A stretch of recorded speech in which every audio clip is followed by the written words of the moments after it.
தேவா நான் எதினால் விசேஷித்தவன், ராஜா நான் அதை தினம் யோசிப்பவன். தேவா நான் எதினால் விசேஷித்தவன், ராஜா நான் அதை தினம் யோசிப்பவன். எதினால் நீர் என்னோடு வருவதினா,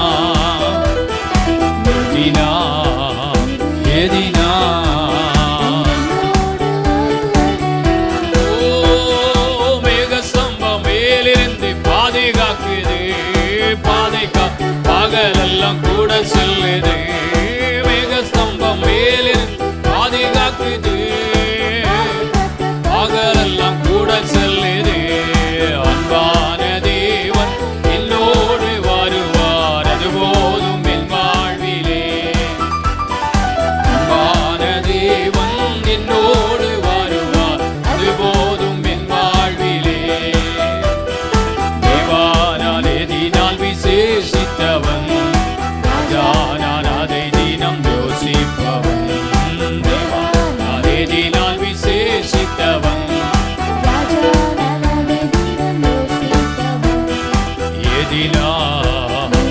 எதினா என்னும் வருவதினா, எதினா இருவதினா. பகல் சென்று அந்தகாரம் சூழ்ந்து கொண்டு, ஓ பரிசுத்தமான அக்னி ஸ்தம்பம் செல்லுது.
சந்தோஷம் நான் காணுவேன்.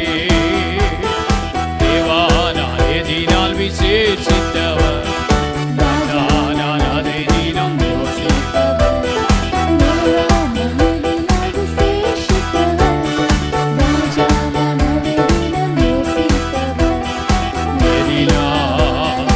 எதினா என்னும் வருவதினா, எதினா நீர்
வருபவன் எதினால் எதினால் என்னோடு ஓ எதினால் எதினால் வருவதினால். ஹல்லேலூயா.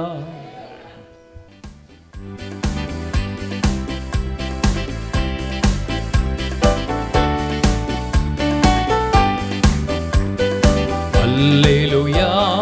கர்த்தரையே ஏகமாய் துதியுங்கள், அவர் நடத்தும் செயல்களெல்லாம் பார்த்தோரை துதியுங்கள். வல்லமையா கிரிய செய்யும் வல்லோரை துதியுங்கள், எல்லோரையும் ஏற்றுக்கொள்ளும் இயேசுவை துதியுங்கள். ராஜாதிராஜனாம் இயேசுராஜன் பூமியில் ஆட்சி செய்வார். அல்லேலூயா அல்லேலூயா. ஏகமாய் துதியுங்கள், ராஜாதிராஜனாம் இயேசுராஜன் ஆட்சி செய்வார். அல்லேலூயா.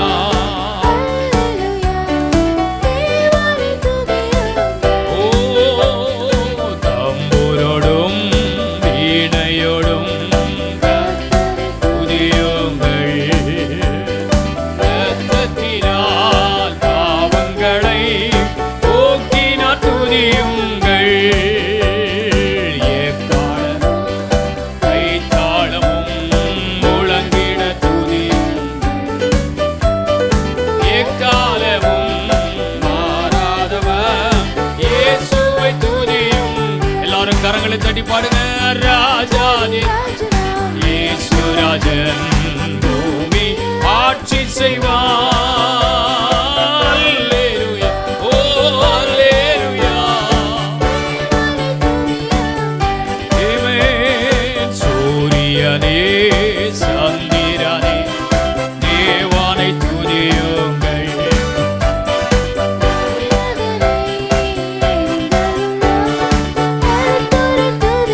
அக்கினியே அக்கினியே மலையே படைத்தோரை துதியுங்கள்.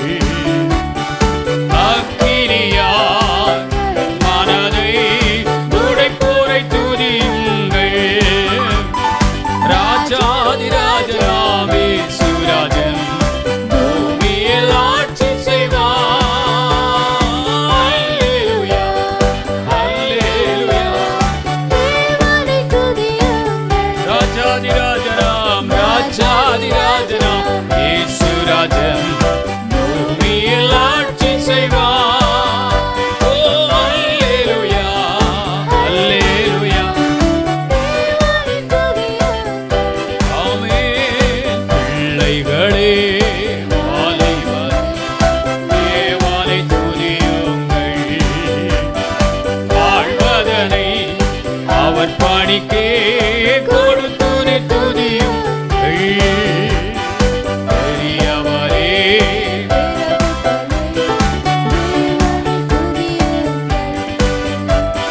செல்வங்களை இயேசுவுக்காய் செலுத்திய துதியுங்கள்.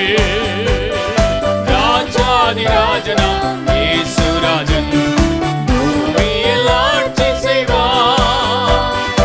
அல்லேலூயா அல்லேலூயா. தேவனை துதியுங்கள், ராஜாதிராஜனாம் இயேசுராஜன். அல்லேலூயா அல்லேலூயா.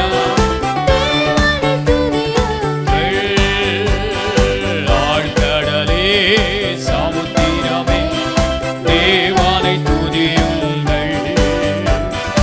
அலை அலையா ஊழியர்கள் எழுப்பினார் துதியுங்கள்.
நன்றி சொல்லி பாடுவே இயேசுவின் நாமத்தையே நன்றி சொல்லி பாடுவே இயேசுவின் நாமத்தையே நன்றியால் என் உள்ளம் நிறைந்தே நாதன் இயேசுவை போற்றிடுவே நன்றியால் என் உள்ளம் நிறைந்தே நாதன் இயேசுவை போற்றிடுவே நல்லவரே வல்லவரே நன்மைகளின் வாழ்வில் செய்பவரே நன்மைகளில் வாழ்வில் செய்பவரே நன்றி சொல்லி பாடுவே இயேசுவின் நாமத்தை நன்றி சொல்லி பாடுவே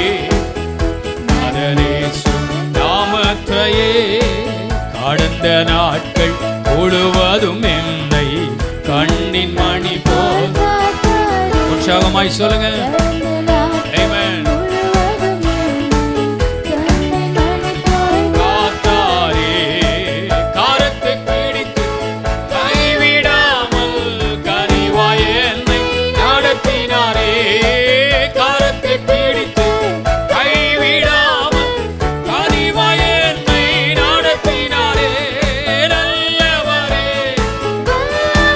நன்மைகள் என் வாழ்வில் செய்பவரே நல்லவரே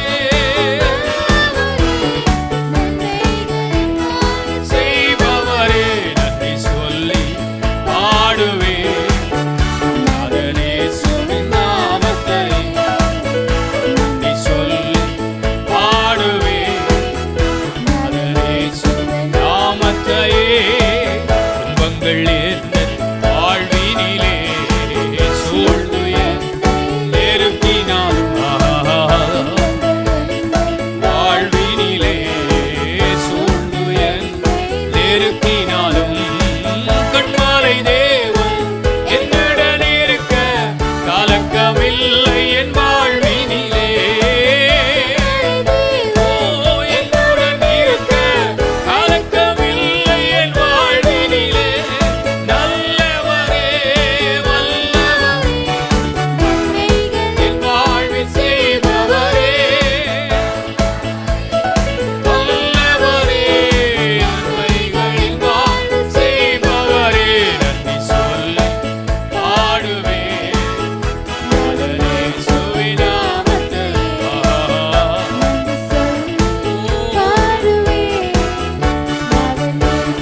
நாமத்தையே மேகங்கள் மீது வந்தவன் இயேசு மேகம் வருவார் ஆனந்தமே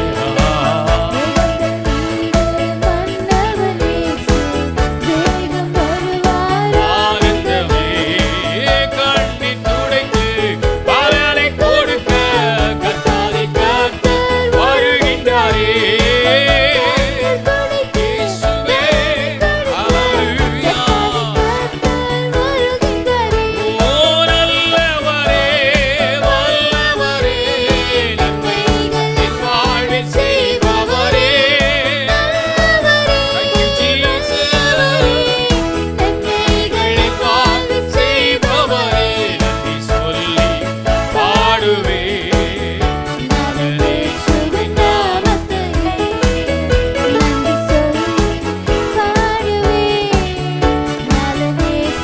நாமத்தை நன்றியால் என் உள்ளம் நிறைந்தே நாதன் இயேசுவை போற்றிடுவே நன்றியால் என் உள்ளம் நிறைந்தே நாதன் இயேசுவை போற்றிடுவே நன்றியால் என் உள்ளம் நிறைந்தே நாதன் இயேசுவை போற்றிடுவே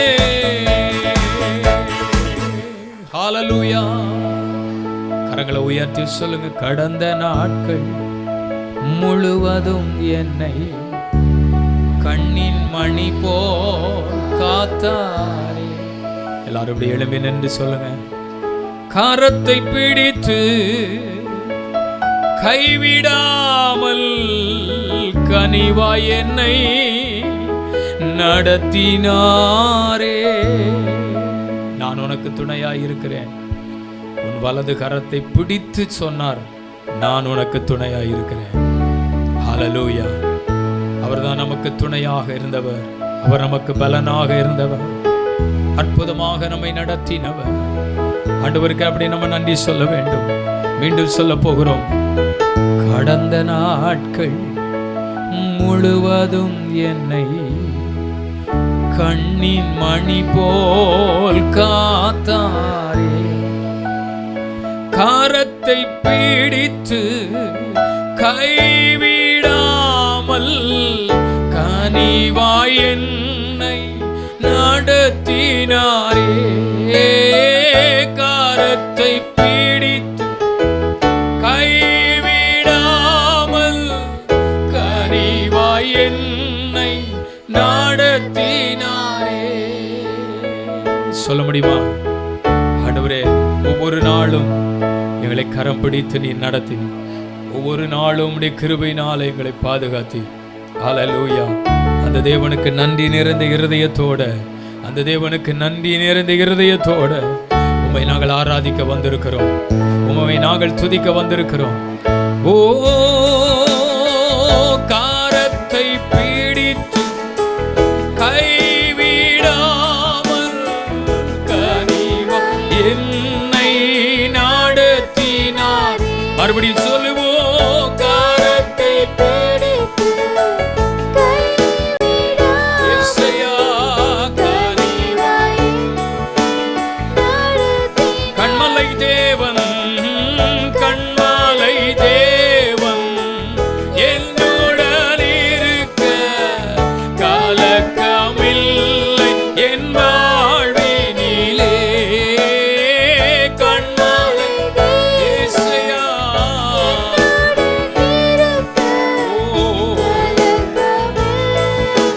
வாழ்வினிலே. வல்லவரே உம்மை ஆராதிப்பேன். நல்லவரே உம்மை வல்லவரே ஆராதிப்பேன்.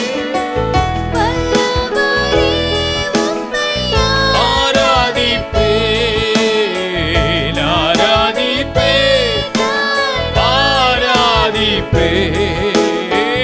ஆண்டவர் இயேசுயா ஆராதிப்பேன், ஆராதிப்பேன், ஓ ஆராதிப்பேன்.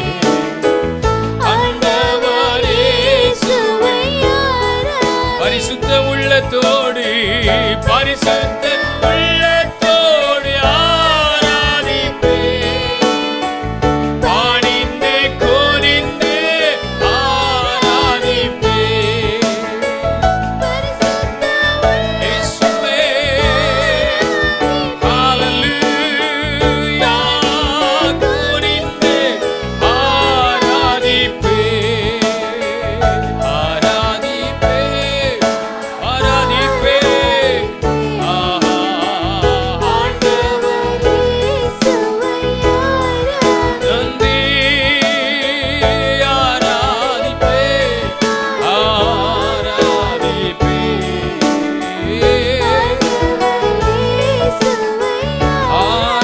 ஆராதிப்பேன். முழு இருதயத்தோடும் முழு பலத்தோடும் தேவனை ஆராதிக்க ஆண்டவர் நமக்கு கிருபை தந்திருக்கிறார். நாம் ஆண்டவரை ஆராதிக்கிறது முழு பலத்தோடு ஆராதிக்கணும். ஓ ஹல்லேலூயா. என் சித்தம் அல்ல உம் சித்தம் நாதா, தருகிறேன் உம் கையிலே. என் சித்தம் அல்ல உம் சித்தம் நாதா, தருகிறேன் உம் கையிலே.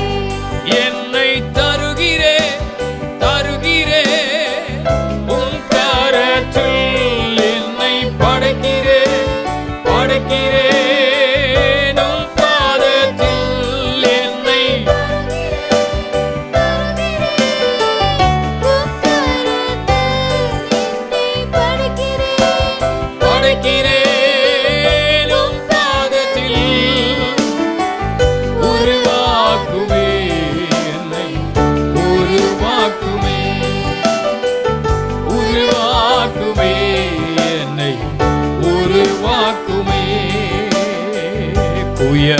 உயவனின் கையில் களிமண்ணா உடைத்து உருவாக்குமே. உயவனின் கையில் களிமண்ணா உருவாக்குமே. என் சித்தம் அல்ல உம் சித்தம் நான் தருகிறேனும் கையிலே. சொல்லுவோம் அமல் உம் சித்தம் நான் தருகிறேனும் கையிலே. என்னை தருகிறேன் தருகிறேன் உம் கரத்தில் என்னை படைக்கிறேன்.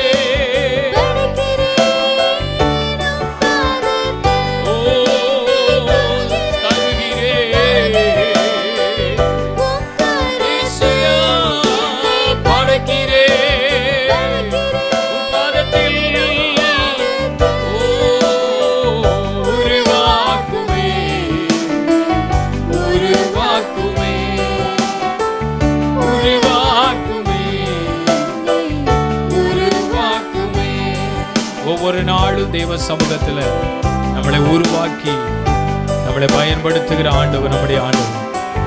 ஓ ஹல்லேலூயா.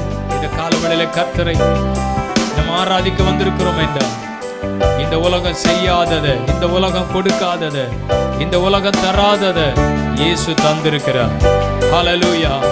எதையுமே பெற்றுக்கொள்வதற்கு தகுதி இல்லாத நமக்கு, எதையுமே அனுபவிப்பதற்கு தகுதி இல்லாத நமக்கு கர்த்தர் இப்படிப்பட்ட ஆசீர்வாதங்களை கொடுத்திருக்கிறார் என்றால் நாம் எவ்வளவு பெரிய பாக்கியவான்கள், நாம் எவ்வளவு பெரிய பாக்கியவான்கள். ஹல்லேலூயா.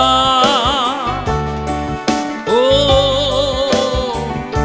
ஜீசஸ், என்னில் என்ன நன்மை கண்டே என்னை அழைத்து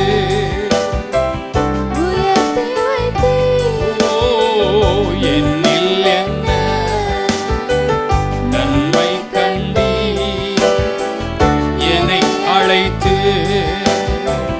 உயர்த்தி வைத்தீர். அழியும் என் கைகளை கொண்டு அழியாவும் வார்த்தைகள் என்னை தெரிந்தெடுத்தீர். அழியும் என் உதடுகள் கொண்டு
அழியும் உதடுகள் கொண்டு அழியாவும்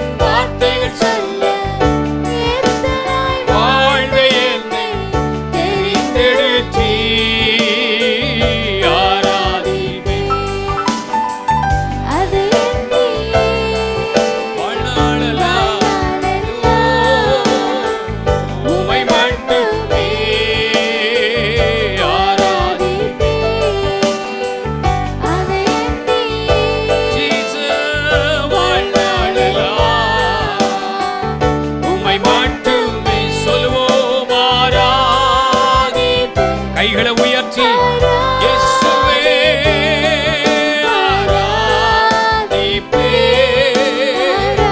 தெய்வமே ஆராதிப்பே ஆராதிப்பே ஹல்லேலூயா நன்றி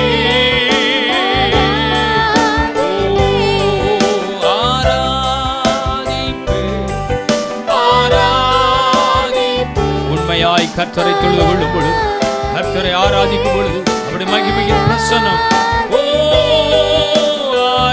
ஆராதிப்பே ஆராதிப்பே ஆராதிப்பே ஆராதிப்பே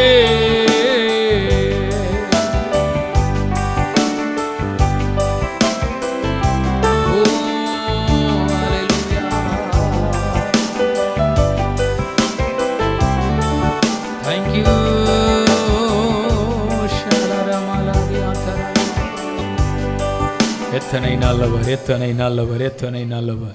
எங்கள் வாழ்க்கையில கர்த்தர் எவ்வளவு நல்லவராக, எவ்வளவு வல்லவராக எங்கள் வாழ்விலே இருந்தீரே உமக்கு ஸ்தோத்திரப்பா. இருந்தீரே உமக்கு ஸ்தோத்திரம். எங்கள் வாழ்விலே நீர் எங்களை நடத்தினீரே உமக்கு ஸ்தோத்திரம். ஹல்லேலூயா. கர்த்தர் ஒவ்வொரு நாளும் கிருபையாக, அற்புதமாக, அதிசயமாக, ஆச்சரியமாக ஆமே நீங்க நடத்தினீங்கப்பா. நீரேமே உங்க நடத்துதல் எங்களுடைய கண்களுக்கு ஆச்சரியமா இருக்கிறது. உங்க நடத்துதல் எங்கள் வாழ்க்கையில அதிசயமாய் இருக்கிறது. அதிசயமாய் நடத்தி வந்த தேவனை ஆண்டவரே ஆராதிக்க கர்த்தர் உதவி செய்திருக்கிறீரே.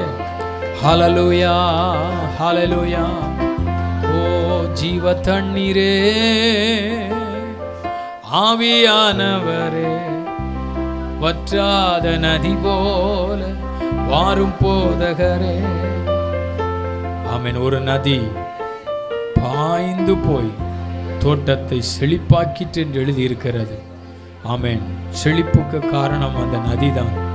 நம்ம வாழ்க்கையில நம்மை ஆசீர்வதித்து இந்த உலகத்தில் செழிப்புள்ளவர்களாய் நம்மளை மாற்றுவது ஜீவ தண்ணீராகிய நதி. ஹல்லேலூயா. என்னை விசுவாசிக்கிறவனுடைய உள்ளத்திலிருந்து ஜீவ தண்ணீர் உள்ள நதிகள் ஓடும். என்னை விசுவாசிக்கிறவர்களை ஆமென் பரிசுத்த ஆவியானவர் இந்த நாளில ஒவ்வொருவரையும் அவருடைய நன்மையினால கிருபையினால கர்த்தர் நிரப்பி நம்மளை ஆசீர்வதிக்க போறாரு. அந்த நம்பிக்கையோடு எல்லாம் சேர்ந்து சொல்ல போகிறோம். ஜீவ தண்ணீரே ஆவியானவரே வற்றாத நதியாக வாருமையா என்று சொல்லி எல்லாம் சேர்ந்து கரங்களை தடி. ஜீவ தண்ணீரே ஆவியானவரே வற்றாத நதியாக வாரும் போதகரே. ஓ ஜீவ தண்ணீர் நல்ல பாடுவாங்களாம்.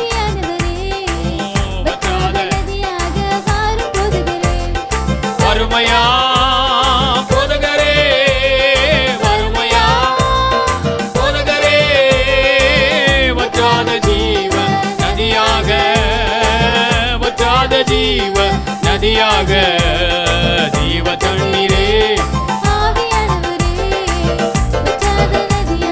வாரும் போதகரே. ஆமே ஜீவ தண்ணீரே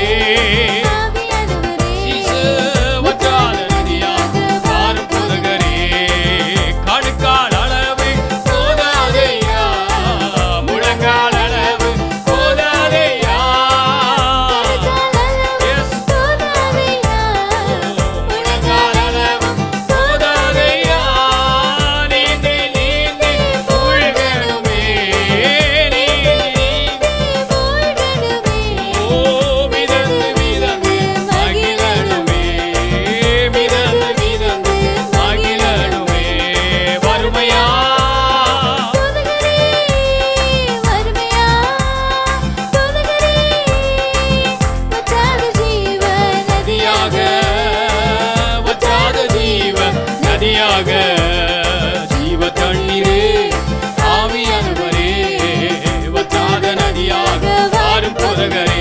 ஆமென்.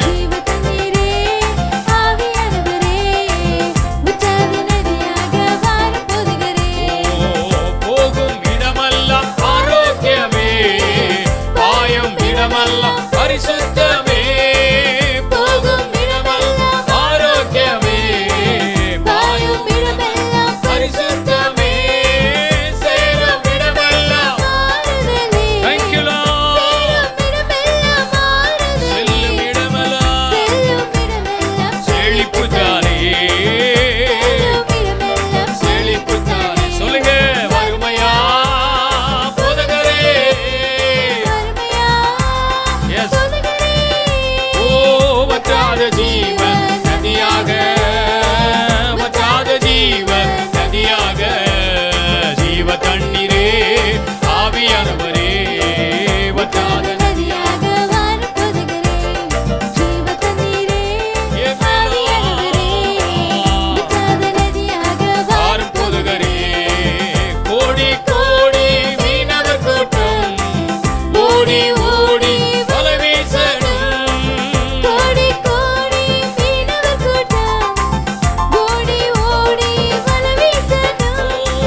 அருமையா போதகரே,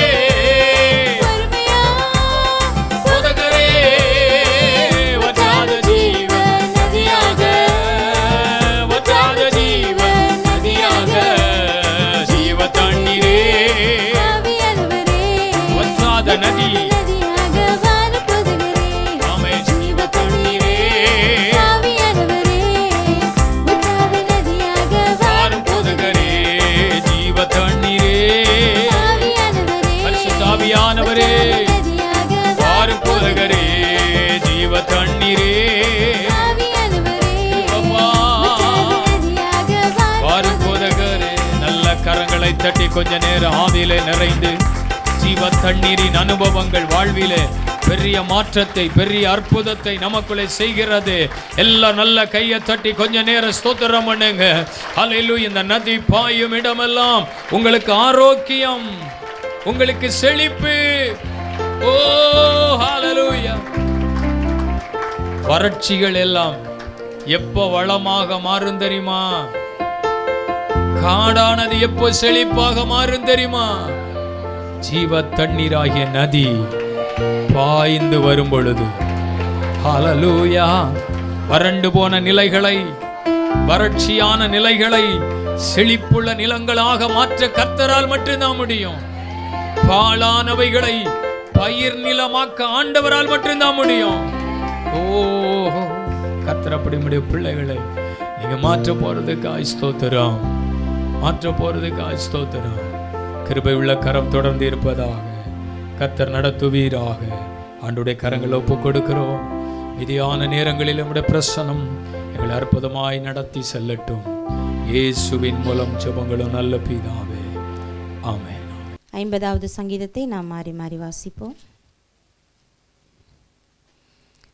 வல்லமையுள்ள தேவனாகிய கர்த்தர் வசனித்து சூரியன் உதிக்கும் திசை தொடங்கி அது அஸ்தமிக்கும் திசை வரைக்கும் உள்ள பூமியை கூப்பிடுகிறார்.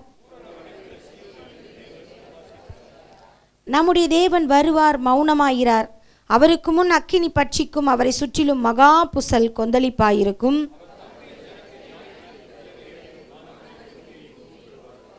பலியினாலே என்னோட உடன்படிக்கை பண்ணின என்னுடைய பரிசுத்தவான்களை என்னிடத்தில் கூட்டுங்கள் என்பார். என் ஜனமே கேள், நான் பேசுவேன். இஸ்ரவேலே உனக்கு விரோதமாய் சாட்சியிடுவேன். நானே தேவன், உன் தேவனாயிருக்கிறேன்.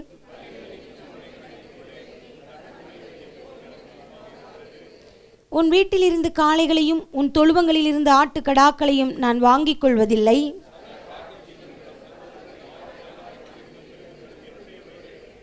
மலைகளில் உள்ள பறவைகளை எல்லாம் அறிவேன். வெளியில் நடமாடுகிறவைகள் எல்லாம் என்னுடையவைகள். நான் எருதுகளின் மாம்சம் புசித்து ஆட்டுக்கடாக்களின் இரத்தம் குடிப்பேனோ? ஆபத்து காலத்தில் என்னை நோக்கி கூப்பிடு, நான் உன்னை விடுவிப்பேன். நீ என்னை மகிமைப்படுத்துவாய்.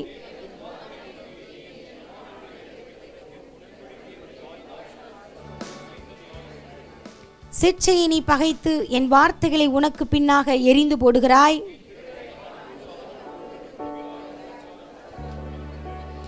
உன் வாயை பொல்லாப்புக்கு திறக்கிறாய். உன் நாவு சற்பனையை பிணைக்கிறது.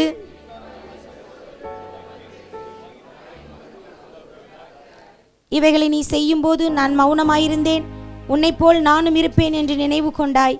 ஆனாலும் நான் உன்னை கடிந்து கொண்டு அவைகளை உன் கண்களுக்கு முன்பாக ஒவ்வொன்றாக நிறுத்துவேன்.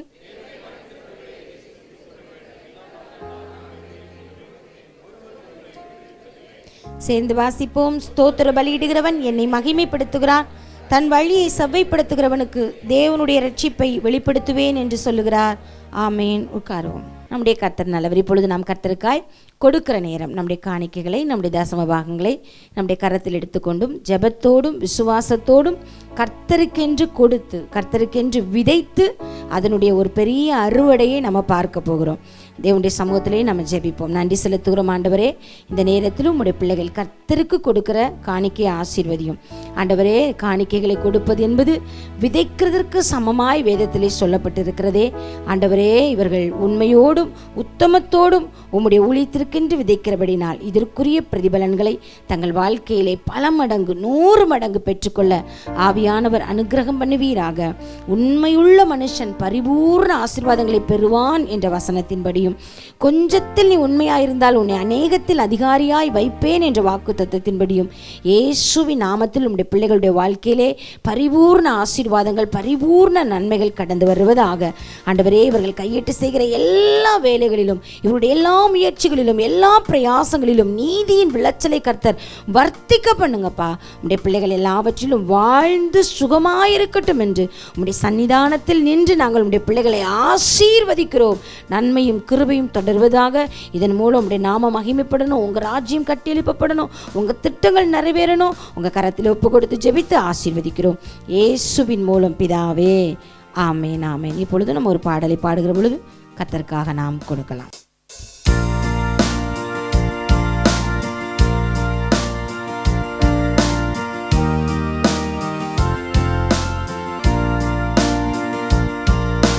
ரத்தமே சிந்தப்பட்ட ரத்தமே, விலையேற பெற்ற வல்ல ரத்தமே,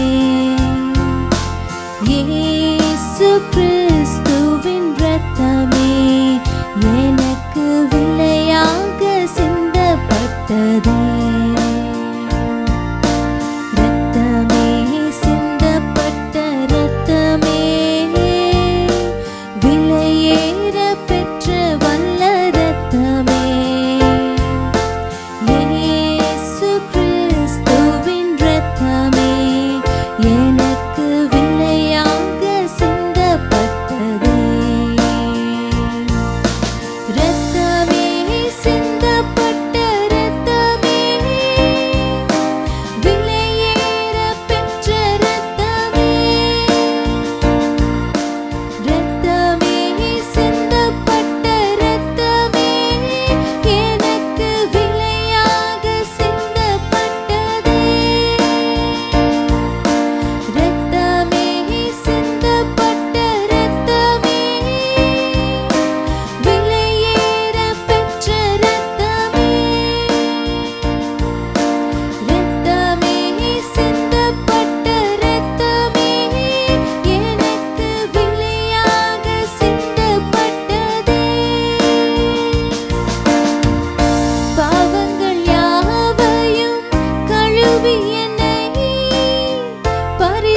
பரிசுத்தமாக்கின வல்ல ரத்தமே, பாவங்கள் யாவையும் கழுவி என்னை பரிசுத்தமாக்கின வல்ல ரத்தமே, சுத்த மனசாட்சியை எனக்கு தந்து, சுத்த மனசாட்சியை எனக்கு தந்து, சுத்திகரித்த பரிசுத்த ரத்தமே, சுத்திகரித்த பரிசுத்த ரத்தமே, ரத்தமே சிந்தப்பட்ட ரத்தமே,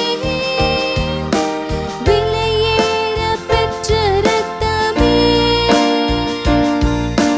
ரத்தமே சிந்தப்பட்ட ரத்தமே, எனக்கு விலையாக சிந்தப்பட்டதே. ரத்தமே சிந்தப்பட்ட ரத்தமே,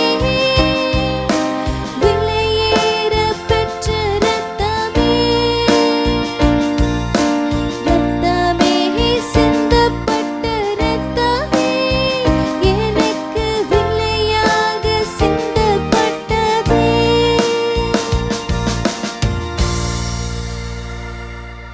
ஆண்டவராய் இயேசு கிறிஸ்துவின் இனிதான நாமத்தினாலே இந்த கால வேளையில் தேவ சமூகத்தில் ஆராதிக்க வந்திருக்கிற உங்கள் ஒவ்வொருவரையும் இயேசுவின் நாமத்தில் அன்போடு நான் வாழ்த்துகிறேன். தேவன் கிருபையாக இந்த நாட்களை நமக்கு கொடுத்து மீண்டும் தேவ சமூகத்தில் கடந்து வரும்படி கர்த்தர் நமக்கு கொடுத்த இந்த நல்ல கிருபைகளுக்காக ஆண்டவரை ஸ்தோத்தரிக்கிறேன். இந்த மாதத்தில் இருந்து நாம் தொடர்ந்து ஒரு வார்த்தையை நாம் தியானித்து கொண்டே இருக்கிறோம். ஆண்டவர் தமது காரியத்தை சீக்கிரமாய் நிறைவேற்றுவேன் என்று தேவன் கொடுத்த வாக்குத்தத்தத்தை முன்வைத்து நாம் கடந்த நாட்களில் இருந்து நாம் பேசி கொண்டிருக்கிறேன். கடந்த நாளிலே உங்கள் உபத்திரவம் சீக்கிரமாய் நீங்கும் என்று பரிசுத்த ஆவியானவர் நம்மோடு பேசினார். சீக்கிரமாய் நடக்கும் காரியத்தில் ஒன்று உன் உபத்திரவம் சீக்கிரமாய் நீங்கி போகும் என்பதை குறித்து ஆவியானவர் திட்டமாக நம்மோடு பேசினார். இன்றைக்கு ஒரு காரியத்தை அதை தொடர்ந்து தேவன் நம்மோடு பேச வேண்டும் என்று விரும்புகிறார். லூக்கா எழுதின சுவிசேஷம் 18ஆம் அதிகாரம் அதன் 7ஆம் வசனமும் 8ஆம் வசனமும் நான் படிக்கிறேன். அந்தபடியே தேவன் தம்மை நோக்கி இரவும் பகலும் கூப்பிடுகிறவர்களாகிய தம்மால் தெரிந்து கொள்ளப்பட்டவர்களின் விஷயத்தில் நீடிய பொறுமை உள்ளவராய் இருந்து அவர்களுக்கு நியாயம் செய்யாமல் இருப்பாரோ? சீக்கிரத்தில் அவர்களுக்கு நியாயம் செய்வார் என்று உங்களுக்கு சொல்லுகிறேன். சீக்கிரத்தில் அவர்களுக்கு நியாயம் செய்வார் என்று உங்களுக்கு சொல்லுகிறேன். Praise the Lord. அருமையான இந்த நல்ல வார்த்தைக்காக நான் ஆண்டவரை ஸ்தோத்தரிக்கிறேன். இயேசு சொல்லுகிற ஒரு காரியம், நீங்கள் சோர்ந்து போகாமல் எப்பொழுதும் ஜெபம் பண்ண வேண்டும் என்று சொல்லுகிறார்.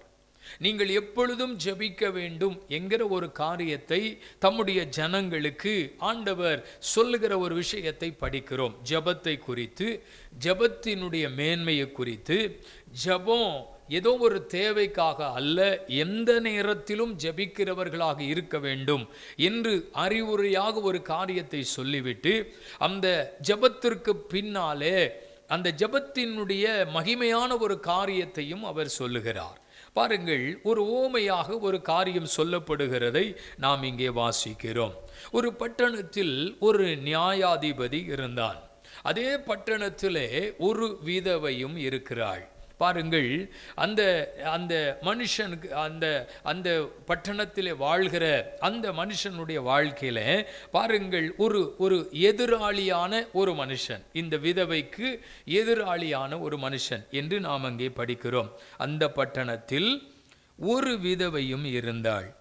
அவனிடத்தில் போய் எனக்கும் என் எதிராளிக்கும் இருக்கிற காரியத்தில் எனக்கு நியாயம் செய்ய வேண்டும் என்று கேட்டார்.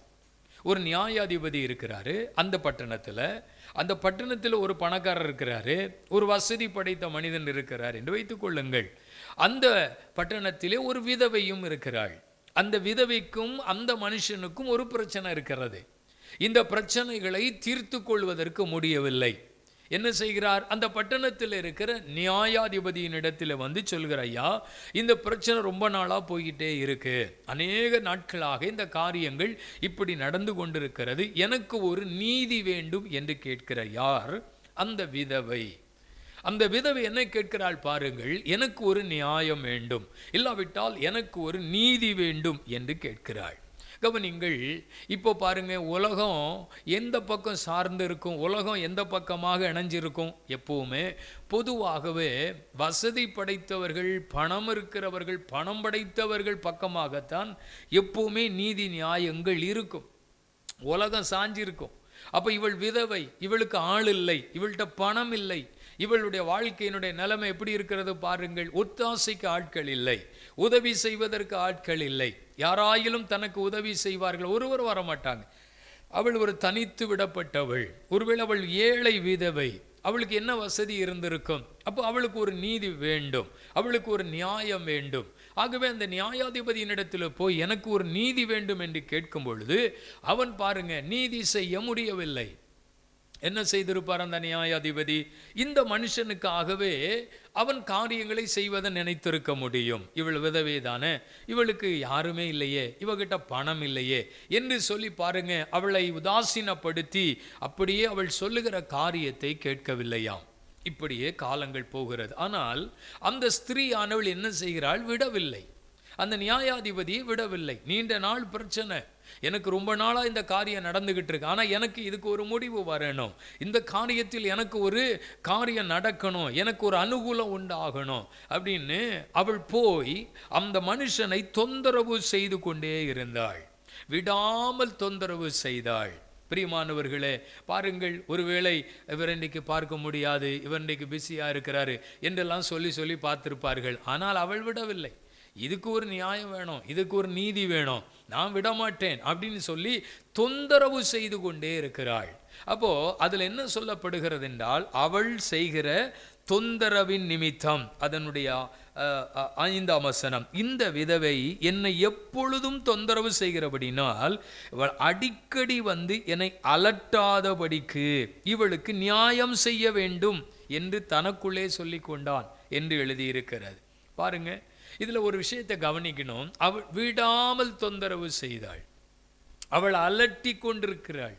அப்போ அவள் என்ன சொல்லியிருப்பார்? எனக்கு நீதி கிடைக்கிற வரைக்கும் நான் விட மாட்டேன், எனக்கு நியாயம் செய்கிற வரைக்கும் நான் விட மாட்டேன் என்று அடிக்கடி போய் அந்த மனிதனை தொந்தரவு செய்து கொண்டே இருக்கிறாள். இப்போ அவன் மனசுக்குள்ள நினைக்கிறான், நம்ம முடியாதுன்னு சொல்லுகிறோம், நம்ம அமைதியாக இருக்கிறோம், எத்தனையோ நேரத்தில் தப்பித்து போகிறோம், ஆனால் அவள் விடவில்லையே, எப்பொழுதும் தொந்தரவு செய்து கொண்டே இருக்கிறாளே. அப்படியானால் இவளுக்கு ஏதாகிலும் ஒன்று செய்ய வேண்டும், இவளுக்கு ஏதாவது ஒன்று செய்ய வேண்டும். பாருங்க, அப்போ அவர் என்ன செய்கிறார் என்றால், இவர் தனக்குள்ளே சொல்லிக் கொள்ளுகிற ஒரு காரியம், இவளுக்கு கண்டிப்பாக ஒரு நீதி செய்யணும் அப்படின்னு நினைக்கிறார்.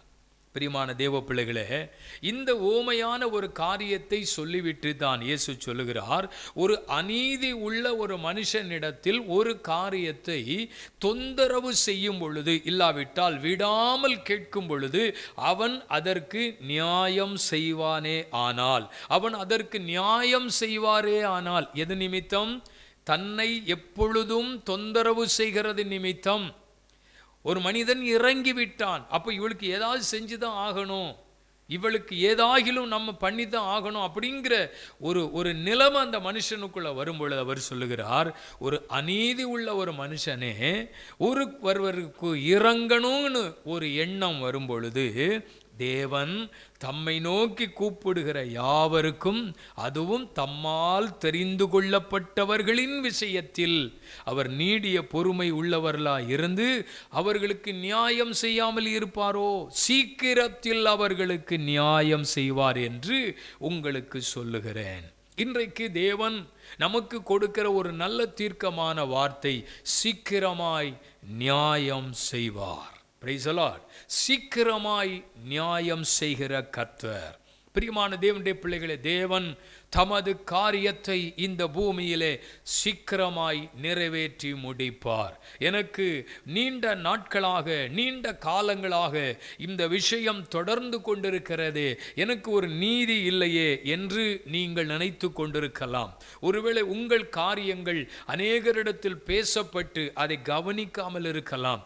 ஒருவேளை இந்த உலகத்தில் ஏழ்மையாய் வாழ்கிறது நிமித்தம் உங்கள் பக்கம் சார்ந்திருக்கக்கூடிய சூழ்நிலைகள் இல்லாமல் இருக்கலாம். நீங்கள் கரெக்டாக தான் இருக்கீங்க, நீங்கள் சரியாக தான் இருக்கீங்க, ஆனால் நியாயம் புரட்டப்படுகிறது, நீதி புரட்டப்படுகிறது. உலகம் எங்கே சாஞ்சிறது பாருங்க, பணம் இருக்கிறவர்கள் பகுதியில், புகழ் இருக்கிறவர்கள் மத்தியில் உலகம் சாய்ந்து விடுகிறது. இந்த உலகத்தில் நீதி நியாயம் கெட்டு போய்விட்டது. ஒன்றை மட்டும் உங்களுக்கு சொல்லிக் கொள்கிறேன், தேவனால் தெரிந்து கொள்ளப்பட்டவர்கள் விஷயத்தில் அவர் சீக்கிரமாய் நியாயம் செய்வார். பிரைஸ் தி லார்ட், ஹல்லேலூயா. அவர் சீக்கிரமாய் நியாயம் செய்வார். இன்னைக்கு ஆண்டவர் ஒரு காரியத்தை உங்களுக்கு சொல்றாரு, உனக்கு சீக்கிரமா நியாயம் உண்டாகும். சங்கீதம் 37:28 நான் வாசிக்கும் பொழுது, கர்த்தர் நியாயத்தை விரும்புகிறவர் என்று எழுதியிருக்கிறது. நியாயத்தை விரும்புகிறவர். எனக்கு அன்பான தேவனுடைய பிள்ளைகளே, ஆண்டவர் நியாயத்தை விரும்புகிறவர்.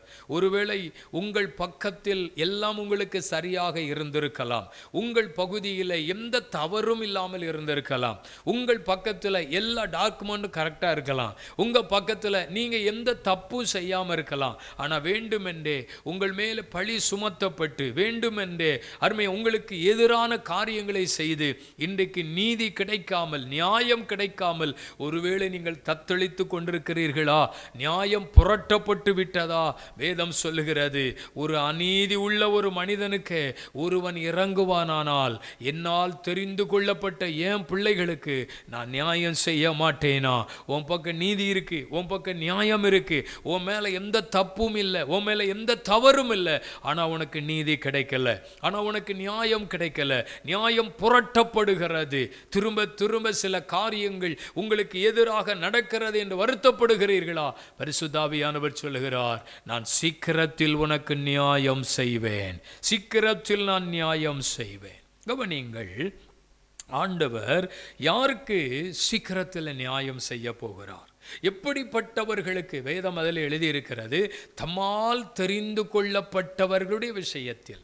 அப்ப ஆண்டவருடைய பிள்ளைகளுடைய வாழ்க்கையில நியாயம் செய்ய கர்த்தர் விரும்புகிறார் என்று வேதத்தில் வாசிக்கிறோம். நீங்கள் வாசிக்கும் பொழுது சங்கீதத்தின் புஸ்தகம் 72 சங்கீதம் அதன் 4 வசனத்தை நீங்கள் வாசித்தால், சிறுமைப்பட்டவர்களுக்கு அவர் நியாயம் செய்ய விரும்புகிறார் என்று எழுதியிருக்கிறது. பாருங்கள், நீங்கள் வேத புஸ்தகத்தை நீங்கள் திருப்பி வாசிக்கும் பொழுது கர்த்தருடைய வார்த்தை எவ்வளவு அழகா சொல்லுகிறது. ஆண்டோடைய பிள்ளைகளுக்கு ஆண்டவர் செய்கிற அற்புதமான செயல்களை பாருங்கள். வேதம் என்ன சொல்லுகிறது தெரியுமா?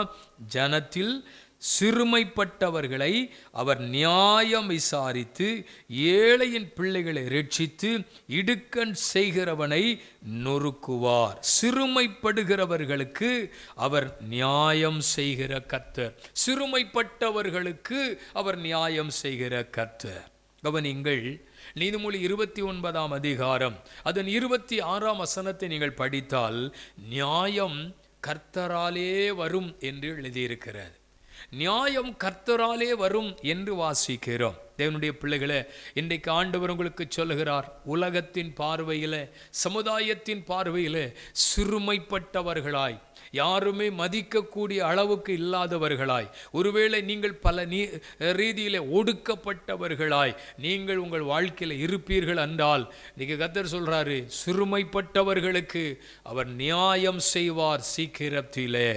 ஆமென். பாருங்கள், நம்ம வேதத்தில் எனக்கு ஒரு பகுதி ஞாபகத்திற்கு வருகிறது. 2 ராஜாக்களின் புஸ்தகம் 8 அதிகாரத்தை நீங்கள் திருப்பிக் கொள்ளலாம். 8 அதிகாரம் பாருங்க.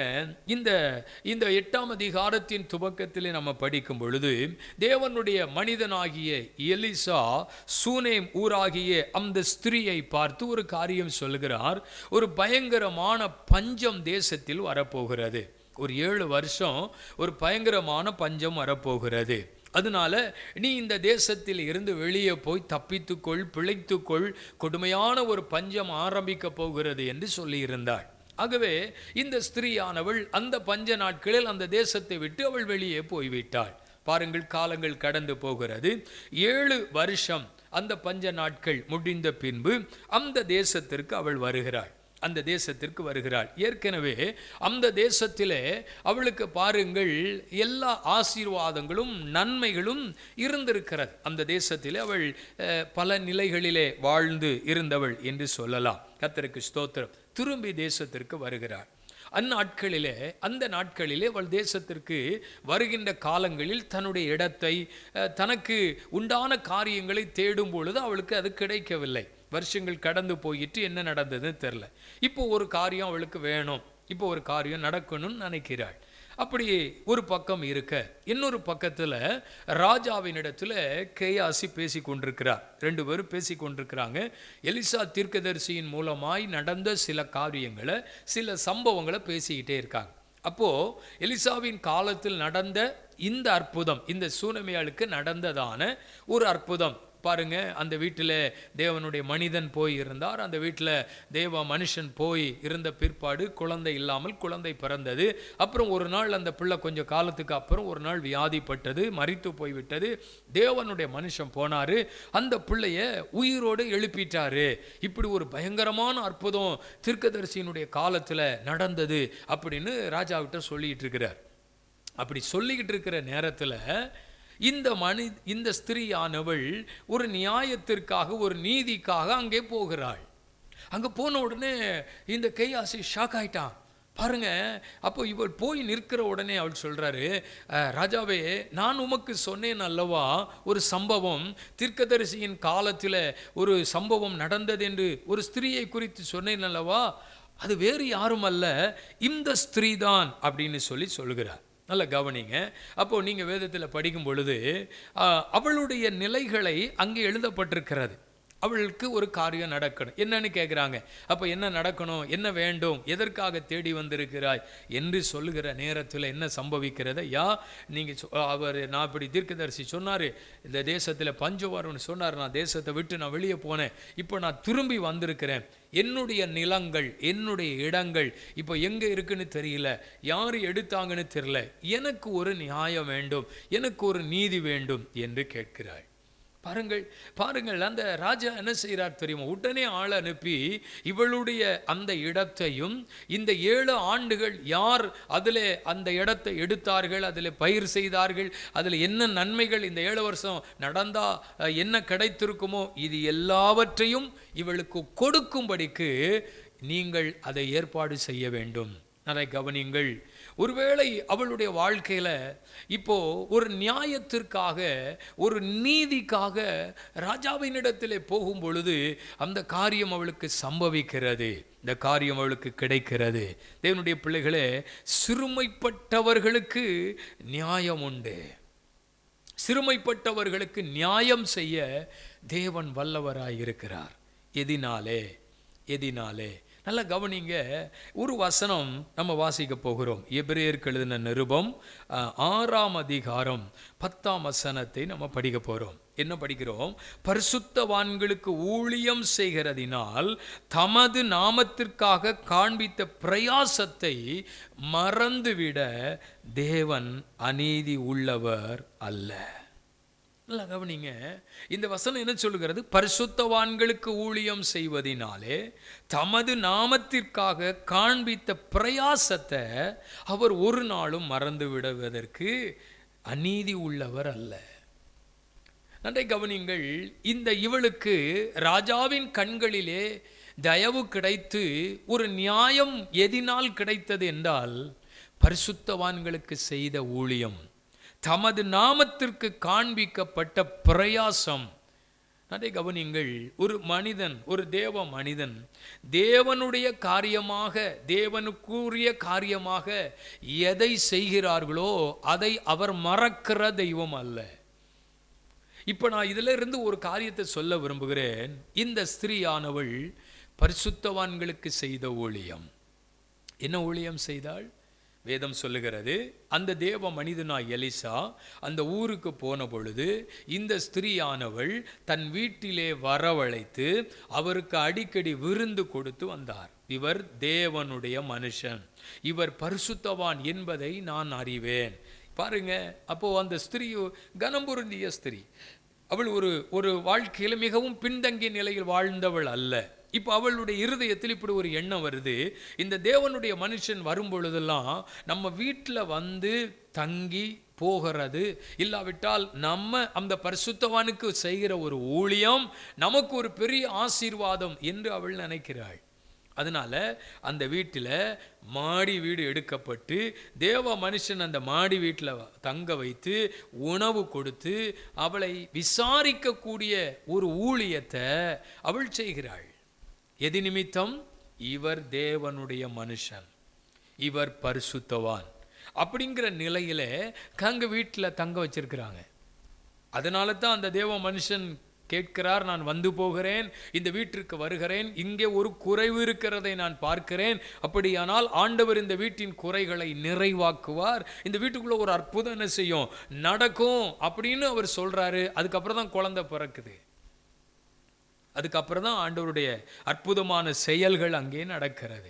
தேவனுடைய பிள்ளைகளே, இந்த ஸ்திரீயானவள் தன் வாழ்க்கையிலே தேவ மனிதனுக்கு செய்த ஊழியம், பரிசுத்தவான்களுக்கு செய்த ஊழியம், தமது நாமத்திற்காக காண்பிக்கப்பட்ட பிரயாசத்தை அவர் மறப்பதற்கு அநீதி உள்ள தேவன் அல்ல, அவர் நியாயம் செய்கிற ஆண்டவர்.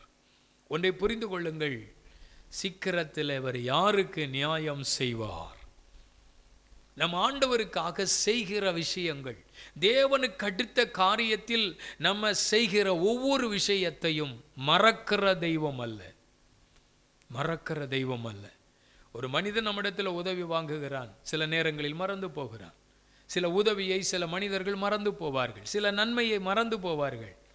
ஆனால் ஆண்டவர் அப்படி அல்லங்க. அவருடைய நாமத்தின் நிமித்தம் படுகிற பிரயாசம், அவருடைய நாமத்தின் நிமித்தம் நாம் செய்கிற ஊழியம், அவருடைய நாமத்தின் நிமித்தம் நாம் விதைக்கின்றவைகள் ஒவ்வொன்றையும் தேவன் கணக்கில் வச்சிருப்பாரு.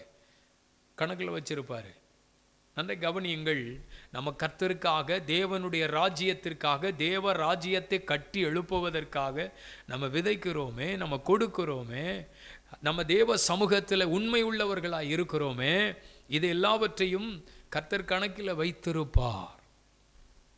நம்ம அநேக நேரத்தில் உண்மையற்றவர்களாய் வாழும் பொழுது, தேவனுடைய காரியத்தில் உண்மையற்றவர்களாய் ஜீவிக்கும் பொழுது, கடைசி நேரத்தில் என்னை காப்பாற்றுங்க ஆண்டவரே, இந்த பிரச்சனையிலேருந்து என்னை விடுதலை ஆக்குங்க ஆண்டவரே, இந்த போராட்டத்திலேருந்து விடுதலை ஆக்குங்க, எனக்கு வேலையில் பிரச்சனை, எனக்கு குடும்பத்தில் பிரச்சனை, தொழிலில் பிரச்சனை, ஆண்டவரே எனக்கு உதவி செய்யணும். கடைசி நேரத்தில் வந்து சில நேரத்தில் கதறோம்.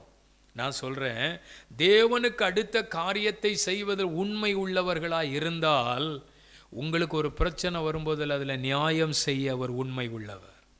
தேவனுக்காக நாம் நிற்கும் பொழுது நமக்காக தேவன் நிற்பார். தேவனுக்கான காரியங்களை செய்ய முன் வரும் பொழுது நமக்காக ஒரு காரியத்தை செய்ய தேவன் முன் வருவார். ஆண்டவருடைய காரியத்தை நம்ம எப்படி நினைக்கிறோம்? தேவ ராஜ்யத்தை கட்டுவது நம்ம என்ன நினைக்கிறோம்? ஆண்டவருடைய ராஜ்யத்தை கட்டி எழுப்புவதற்குரிய காரியங்களை நம்ம என்ன நினைக்கிறோம்? தேவனுடைய பிள்ளைகளே, கர்த்தருடைய நாமத்திற்காக படுகிற பிரயாசம், எத்தனை விதமான ஊழியங்களை நம்ம செய்கிறோம். அந்த ஊழியத்திற்காக நம்ம விதைக்கிறோம், அதற்காக நம்ம கொடுக்கிறோம். இதெல்லாம் ஆண்டவர் மறக்க மாட்டாருங்க. நீங்க கர்த்தருக்குன்னு செய்கிற ஒவ்வொரு காரியத்தையும் கணக்கில் தேவன் வைத்திருப்பார். அவர் ஞாபகம் வைத்து எந்த நேரத்தில், எந்த விதத்தில், எப்படிப்பட்ட காரியத்தில் உங்களுக்கு அற்புதம் செய்ய வேண்டும் என்று அவர் விரும்புகிறாரோ அதை சரியான நேரத்தில் ஆண்டவர் செய்வார். ஆண்டவருக்காக நம்ம கொடுக்கிற காரியம், தேவ ராஜ்யத்துக்காய் கொடுக்கிற காரியம், அருமையானவர்களே, நம்ம தப்பா நினைக்க கூடாது, தவறுதலா யோசிக்க கூடாது. கர்த்தருக்கு ஸ்தோத்திரம். இன்றைக்கு நாம் கொடுக்க மறுத்தால், இன்றைக்கு கொடுக்க ஒருவேளை நம்ம ஸ்தோத்திரம் நினைக்காமல் போனால், நாளைக்கு ஒரு பிரச்சனை வரும் பொழுது, ஆண்டவரிடத்தில் போய் நிற்கும் பொழுது அவர் உங்களுக்கு நியாயம் செய்ய முடியுமா? தேவனுடைய காரியத்தில் நம்ம சரியாய் இருந்து கொண்டே இருக்கணும். அவரை தேடுறதில்ல, அவரை விசுவாசிக்கிறதில்ல, அவரை ஆராதிக்கிறதில்ல, அவரை நம்புகிறதில்ல, ஸ்தோத்திரம், அவருடைய ராஜ்யத்தை கட்ட கொடுக்கறதில்ல. எல்லா விஷயத்திலும் நாம் கரெக்டாக இருந்தோன்னா உங்களுக்கு ஒரு பிரச்சனை வரும் பொழுது அவர் நீதி உள்ளவராய் வெளிப்படுவார். ஆமென். நியாயம் செய்கிறவராய் வெளிப்படுவார். தம்மால் தெரிந்து கொள்ளப்பட்டவர்களுக்கு. கவனியுங்கள், இப்போ ஒரு அற்புதம், ஒரு அதிசயமான காரியம். ராஜாவின் கண்களிலே தயவு கிடைத்து, என் இடத்த காணலை, என்னுடைய இடம் போயிட்டு, எப்படி எங்கே போச்சுன்னு தெரியல, யார் எடுத்தான்னு தெரியலன்னு சொல்லும் பொழுது, அவள் செய்த காரியத்தை நினைவு கூர்ந்து, அவள் செய்த காரியத்தை தேவன் மறக்காமல் ஒரு நியாயத்தை, ஒரு நீதியை ஆண்டவர் அந்த ஸ்திரீக்கு ஆண்டவர் செய்கிறார் என்றால், அவருடைய பிள்ளைகளுக்கு நியாயம் செய்யாமல் இருப்பாரோ? அருமையான இந்த நாளிலே தேவ வார்த்தைகளை கேட்டுக்கொண்டிருக்கிற தேவனுடைய பிள்ளைகளே, உங்கள் வாழ்க்கையில் நீங்கள் சிறுமைப்பட்டு ஒடுங்கி போனவர்களாக இருக்கலாம். பயப்படாதீங்க, உங்களுக்காக அவர் நியாயம் செய்வார். நம்ம தேவ கரத்தில், தேவனுடைய பாதத்தில், அவருடைய காரியத்தில் நம்ம உண்மையுள்ளவர்களாக இருந்தால், நான் சொல்லுகிறேன், நிச்சயமாய் நியாயம் கிடைக்கும். சீக்கிரத்தில் நியாயம் செய்வார். உன் காரியம் ஒதுக்கப்படுதா? உங்கள் காரியத்தை கண்டுகொள்ளவில்லையா? உங்களுக்கு ஒரு பதிலும் வரவில்லையா? எவ்வளவோ செலவு பண்ணி பார்த்துட்டேன், எவ்வளவோ முயற்சி செய்து பார்த்துட்டேன், ஒன்றுமே நடக்க மாட்டேங்குது. ஆமென். புறக்கணிக்கப்படுகிறோம், நாங்கள் பல நாட்கள் புறக்கணிக்கப்பட்டு தள்ளப்படுகிறோம் என்று நினைக்கிறீர்களா? உங்களுக்காக கர்த்தர் ஒரு நபரை வச்சிருப்பார். உங்களுக்காக விசாரிக்க, நியாயம் செய்ய, வழிகளை திறக்க, உங்கள் காரியமாக உங்களுக்கு அனுகூலமான காரியத்தை செய்வதற்கு ஒரு ஆளை கர்த்தர் எழுப்புவார், ஒரு நபரை கர்த்தர் எழுப்புவார். நம்ம தேவனுடைய காரியத்தில் உண்மை உள்ளவர்களாக இருந்தால் கர்த்தர் அதை நமக்கு செய்ய முடியும். சிறுமைப்பட்டவர்களுக்கு தேவன் நியாயம் சீக்கிரமாய் செய்வார் என்று சொல்லுகிறேன். கர்த்தருக்கு ஸ்தோத்திரம். இன்னொரு காரியத்தை கூட நான் வேதத்தில் உங்களுக்கு சொல்ல விரும்புகிறேன். எஸ்தரின் புஸ்தகம் 3ஆம் அதிகாரம் தொடக்கத்தில் மொர்தெகாய்க்கு எதிராக ஆமானுடைய சதி திட்டங்கள் எழும்பி வருகிறது. அவன் சொல்லுகிற ஒரு காரியம், எல்லாரும் நமஸ்கரிக்க வேண்டும், வணங்க வேண்டும் என்கிற ஒரு சட்டத்தை போட்ட பொழுது மொர்தெகாய் முடியாது என்று சொல்லுகிறார். மொர்தெகாய் எப்பொழுது முடியாது என்று சொல்கிறானோ அப்பொழுது அவனுக்கு பிரச்சனை வருகிறது. அவனை அழிக்க திட்டமிடுகிறார்கள். இந்த கவனிங்கள், நியாயம் புரட்டப்படுகிறதா? உண்மை உள்ளவனுக்கு எதிராக, ஆண்டவருக்காக எழும்பி நிற்கிறவர்களுக்கு எதிராக, வைராக்கியமாய் நிற்கிறவர்களுக்கு எதிராக இந்த உலகம் எழும்பும். ஆனால் தேவன் விடமாட்டார். சத்துருக்களின் கையிலே ஒப்புக் கொடுக்க மாட்டார். அவர்களுடைய தந்திர செயல்களுக்கு தேவன் விட்டு கொடுக்க மாட்டார். மொர்தெகாய் சொல்கிறார், முடியாது, நான் செய்ய முடியாது. ஆமானுடைய கரத்தில் அதிகாரம் இருக்கிறது, அவன் என்ன வேண்டுமானாலும் செய்யலாம். அவனுடைய மனசு குழம்பி போய் இருக்கிறது. எல்லாரும் செய்கிறாங்க, இவன் செய்ய மாட்டேங்கிறான். அப்படியானால் இவனை அழித்து விட வேண்டும். எப்படி அவனை அழிக்கலாம்? இவன் அழிப்பதற்கான காரணம் எப்படி? அவங்க திட்டமிடுகிறார்கள், திட்டமிட்டு காரியங்களை செயல்படுத்துகிறார்கள், அழிக்க வேண்டும் என்று திட்டமிடுகிறார்கள். ஆனால் ஆண்டவர் அதற்கு அனுமதிக்கலை. கர்த்தருக்கு ஸ்தோத்திரம். 6ஆம் அதிகாரத்தில் வரும் பொழுது ஒரு நாள் ராஜாவுக்கு தூக்கம் வரல. அவர் அப்படியே புரண்டு புரண்டு படுத்து கொண்டிருக்கும் பொழுது வேதம் சொல்லுகிறது, கடந்த காலங்களில் நடந்த சம்பவங்களை எல்லாம் எழுதி வைக்கிற அந்த புஸ்தகத்தை எடுத்துட்டு வர சொல்லி அதை வாசிக்க சொல்லுகிறார். அகாஸ்வேரு ராஜாவுக்கு எதிராக நடக்கக்கூடிய ஒரு காரியத்தில் அந்த காரியம் அவருக்கு சம்பவிக்க கூடாதபடிக்கு தப்புவிக்கப்படுவதற்கு காரணமாக இருந்தது மொர்தெகாய் என்று எழுதியிருக்கிறது. இது ராஜா வாசித்த பொழுது அவர் கேட்கிறார், இப்படி ஒரு மனிதன் செய்திருக்கிறானா? அப்படியானால் அந்த மனிதனுக்கு ஏதாவது செய்தார்களா? அந்த மனிதனுக்கு ஏதாவது கொடுத்தார்களா? அவனை கனப்படுத்தினா எவ்வளவு பெரிய காரியத்தை அவன் செய்திருக்கிறான் அப்படிங்கிற ஒரு விஷயம் வருகிறது. பிரியமானவர்களே, அப்படிப்பட்ட ஒரு நிலையில் இருக்கும்போது தான் ஆமான் வருகிறான். இவர் கேட்கிறார், ஒரு ராஜா ஒரு மனுஷனை கனம் பண்ண வேண்டும் என்றால் என்ன செய்ய வேண்டும்? மொட்டையா கேட்கிறாரு, என்ன செய்ய வேண்டும்? இவர் நினைக்கிறார், நாம தானே, நம்மளை தான் சொல்றாரு போல அப்படின்னு. ஒரு ராஜா கனம் பண்ண விரும்புகிற மனுஷனுக்கு என்ன செய்ய வேண்டும் என்பதை அவர் சொல்லுகிறார். அந்த மனிதன் சொன்ன வார்த்தை என்ன தெரியுமா? நீ சொன்ன எல்லாவற்றையும் இந்த மொர்தெகாய்க்கு நீ செய். யோசித்து பாருங்கள் அருமையானவர்களே, ஆண்டவருக்காக வைராக்கியமாய் நிற்கிற மனுஷனுக்காக ஆண்டவர் நியாயம் செய்வார். தேவ மனுஷனுக்கு ஆபத்து வருது, தேவ மனிதனை அழிக்க திட்டமிடுகிறார்கள், தேவ மனிதனுக்கு அருமையான நீதி புரட்டப்படுகிறது. அவன் வேறு எந்த தவறும் செய்யவில்லை, வேறு எந்த தப்பும் செய்யவில்லை. ஆனால் அவனை அழிப்பதற்காக உலகம் முயற்சிக்கும் பொழுது, சத்துரு முயற்சிக்கும் பொழுது ஆண்டவர் விடுவாரா? தப்பே செய்யாமல், தவறே செய்யாமல் உங்கள் மேலே தேவையில்லாத பழிகளை சுமத்தி உங்களை அழிக்க திட்டமிடுகிற சத்துருவின் கையிலே கர்த்தர் ஒப்பு கொடுப்பாரா? இல்லை, ஒப்பு கொடுக்க மாட்டார். சூழ்நிலை மாறும், காரியம் மாறும். அருமையானவர்களை, காரியம் மாறுதலாய் முடியும். பயப்பட வேண்டிய அவசியமில்லை, கலங்க வேண்டிய அவசியமில்லை. பாருங்கள், கனவீனப்படுத்தப்பட்ட புறக்கணிக்கப்பட்ட ஒரு மொர்தெகாய்க்கு எவ்வளவு கனம் வருது, எவ்வளவு மேன்மை வருது, எவ்வளவு உயர்வு வருது. ஏன் தெரியுமா?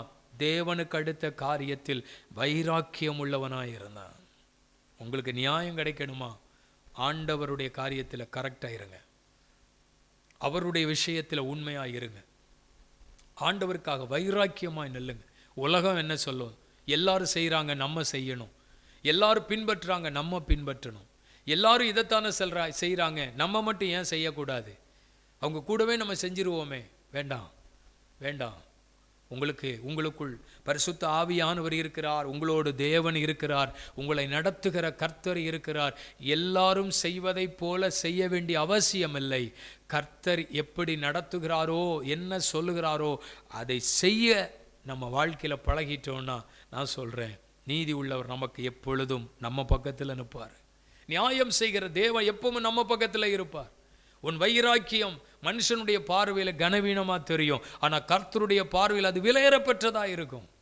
நீங்கள் கர்த்தருக்காக நிற்கிற காரியம், தேவனுக்காக படுகிற பிரயாசம் ஒருவேளை மனுஷனுடைய பார்வையில் அற்பமாய் தெரியும். எல்லாரும் செய்கிறாங்களே, செஞ்சுட்டு போக வேண்டியது தானே. எல்லாரும் இப்படி இருக்கிறாங்க, அவங்க கூட போயிட வேண்டியதானே. உலகம் சொல்லும், உலகம் சொல்லும். ஆனால் அவன் சொல்லுகிறான், இல்லை, ஒருவேளை என்ன செஞ்சாலும் பரவாயில்லை, என்ன செஞ்சாலும் பரவாயில்லை, நான் எடுத்த தீர்மானத்தில் நான் உறுதியாயிருப்பேன். ஒரு வைராக்கி ஆண்டவருக்காக. இன்னைக்கு நம்மளால் நிற்க முடியுதா? ஆண்டவருக்காக செய்ய முடியுதா? ஆண்டவருக்கு அடுத்த காரியத்தில் வைராக்கியமாய் நிற்பதற்கு ஒரு பலன் இருக்கா? ஒரு தைரியம் இருக்கா? யோசித்து பாருங்க, நின்று பாருங்க. நியாயம் செய்வார். யார் அழிக்க நினைத்தார்களோ அவர்கள் அழிக்கப்பட்டார்கள். யார் அழிக்க நினைத்தார்களோ அவர்கள் கண்களுக்கு முன்பதாகவே அவன் உயர்த்தப்பட்டான். யார் அழிக்க நினைத்தார்களோ அவர்களுக்கு முன்பாக தலை உயர்த்தப்பட்டது. சத்துருகளுக்கு முன்பாக ஒரு பந்தியை ஆயத்தப்படுத்தி தலையை எண்ணெயால் அபிஷேகம் பண்ணுகிறவர். ஹல்லேலூயா. நிச்சயமாய் சொல்லுகிறேன், சீக்கிரமாய் உனக்கு நியாயம் செய்வார். நீதி புரட்டப்பட்டு விட்டதா? நியாயம் புரட்டப்பட்டு விட்டதா? ஒருவேளை யாரும் உங்கள் பக்கத்தில் இல்லையா? நீங்க நினைக்கலாம், என் பக்கத்தில் யாரும் இல்லை, எனக்காக பேச யாரும் இல்லை, என் காரியத்தை சொல்ல யாரும் இல்லை, நான் தனித்து விடப்பட்டிருக்கிறேன். உலகமே, குடும்பமே, சமுதாயமே, ஊரே என் பக்கத்தில் இல்லை, எல்லாமே எனக்கு எதிராக இருக்கிறது. ஆனால் தேவனால் தெரிந்து கொள்ளப்பட்ட தேவ பிள்ளையே, எல்லாம் எதிராக இருந்தாலும் உன் பட்சத்தில் கர்த்தர் இருப்பார். தாவீது சொல்லுகிறார், அவர் என் பட்சத்தில் இருக்கிறபடியினால் நான் அசைக்கப்படுவதில்லை. அவர் என் வலது பார்சத்தில் வீற்றிருக்கிறபடியினால் நான் அசைக்கப்படுவதில்லை. சீக்கிரமாய் நியாயம் செய்வார் என்று இந்த நாளில் பரிசுத்த ஆவியானவர் உங்களோடு பேசுகிறார். நீண்ட நாட்களாய் முடிக்கப்படாதவைகள், நீண்ட நாட்களாய் பதில் வராதவைகள், நீண்ட நாட்களாய் அருமையானவர்களை இழுத்து கொண்டே போகிற பிரச்சனைகள் சீக்கிரமாக முடிவுக்கு வரப்போகிறது. சீக்கிரமாக நன்மையாய் மாறப்போகிறது. எந்த நேரத்திலும் எப்படி வேண்டுமானாலும் நடக்கலாம். நம்ம தேவனோடு இருப்போம், உண்மையுள்ளவர்களாய் இருப்போம், கர்த்தருக்கு செய்ய வேண்டியதை சரியாய் செய்வோம், தேவனுக்காய் நிற்க வேண்டிய இடத்திலே சரியாய் நிற்போம். நம்மளை வெட்கப்படுத்தவே மாட்டார், வெட்கப்படுத்தவே மாட்டார். ஆண்டவருக்காய் நிற்கிறவர்களை கை தூக்கி எடுப்பார், கை தூக்கி விடுவார் அவர்களை. ஒரு நாளும் தேவன் நம்மளை மறக்கிறதற்கு அநீதி உள்ள தேவன் அல்ல.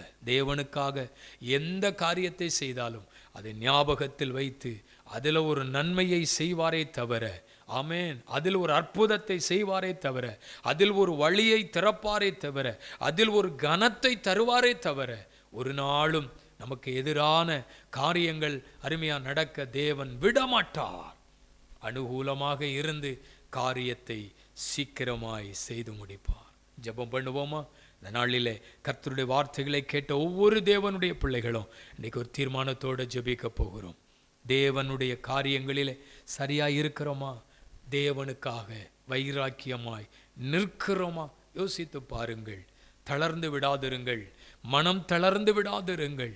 ஆண்டவருக்காய் நின்று பாருங்கள், உங்களுக்காக கர்த்தர் நிற்பார். ஹல்லேலூயா. எல்லாரும் கர்த்தரை ஸ்தோத்திரம் பண்ணி இன்னைக்கு ஆண்டவர் சொன்ன இந்த வார்த்தைகளுக்காய் கர்த்தரை மகிமைப்படுத்துங்கள். அவர் நீதி உள்ள தேவன்.